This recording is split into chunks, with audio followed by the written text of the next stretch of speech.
Periodic টেবিলের দিকে তাকালে যে খাড়া কলামগুলো দেখা যায় সেগুলোকে বলে গ্রুপ। আর আমাদের আজকের রহস্যের মূল চাবিকাঠি কিন্তু এখানেই লুকিয়ে আছে। চলুন এই পাজলটা সমাধান করার চেষ্টা করি। আমাদের মূল প্রশ্নটা হল, কেন একই গ্রুপের বা কলমের মৌলগুলো অনেকটা একই পরিবারের সদস্যদের মতো আচরণ করে? মানে এদের রাসায়নিক ধর্মে এত মেল কেন?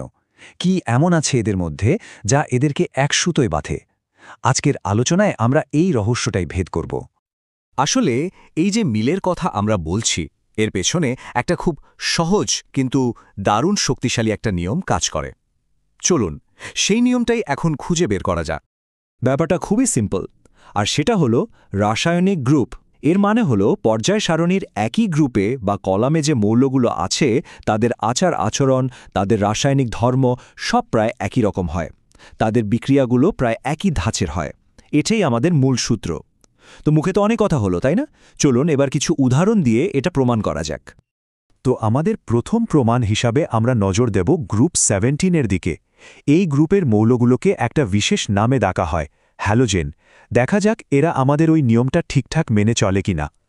আমাদের এই পরীক্ষার জন্য আমরা বেছে নিয়েছি গ্রুপ 17-এর 4 জন সদস্যকে: ফ্লোরিন, ক্লোরিন, ব্রোমিন আর iodine.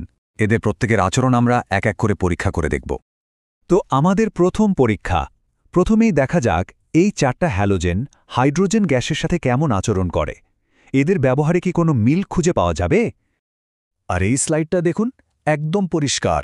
Hydrogen, fluorine, chlorine, bromine, iodine সবার সাথেই কিন্তু একইভাবে রিয়্যাক্ট করছে, আর প্রতিবারই একই প্যাটার্নে হাইড্রোজেন হ্যালাইড গ্যাস তৈরি হচ্ছে। বিক্রিয়ার ধরনটা কিন্তু হুবহু এক। আচ্ছা, প্রথম ধাপ তো গেল, এবার দ্বিতীয় ধাপে যাই। প্রথম ধাপে যে গ্যাসগুলো তৈরি হলো সেগুলোকে যদি পানিতে মেশানো হয় তাহলে কি ঘটবে? এবারও কি তারা একই রকম আচরণ করবে? চলুন দেখি। আর দেখুন, আবারও সেই একই ঘটনা। প্যাটার্নটা কিন্তু ভাঙছে না। প্রতিটি হাইড্রোজেন হ্যালাইড গ্যাস পানিতে দ্রবীভূত হয়ে তাদের নিজ নিজ অ্যাসিড তৈরি করছে। যেমন হাইড্রোজেন ফ্লোরাইড থেকে হাইড্রোফ্লোরিক অ্যাসিড, হাইড্রোজেন ক্লোরাইড থেকে হাইড্রোক্লোরিক অ্যাসিড ইত্যাদি।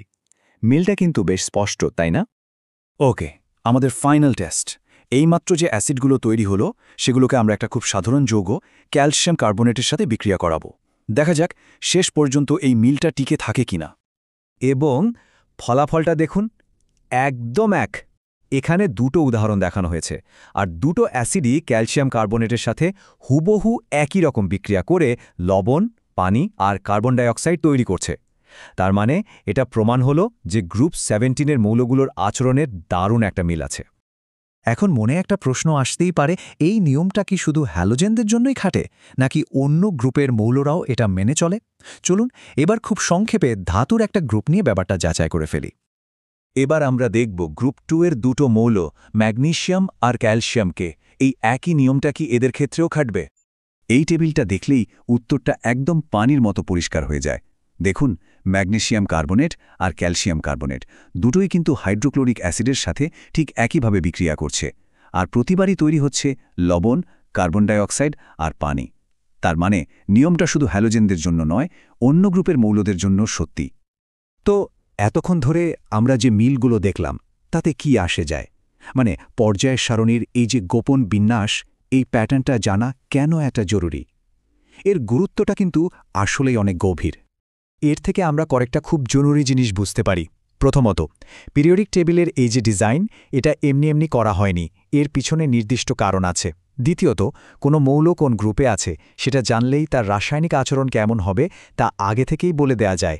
এর ফলে বিজ্ঞানীরা কোনো মৌল কেমন বিক্রিয়া করতে পারে তা আগে থেকেই ধারণা করতে পারেন। অর্থাৎ এটা শুধু একটা তালিকা নয়, এটা একটা দারুণ শক্তিশালী প্রিডিকটিভ টুল। এক কথায় বলতে গেলে ব্যাপারটা ঠিক এরকম। পর্যায় সারণীর আকৃতিটা কোনো খেয়ালখুশির ফল নয়, এটা আসলে রাসায়নিক আচরণের একটা মানচিত্র।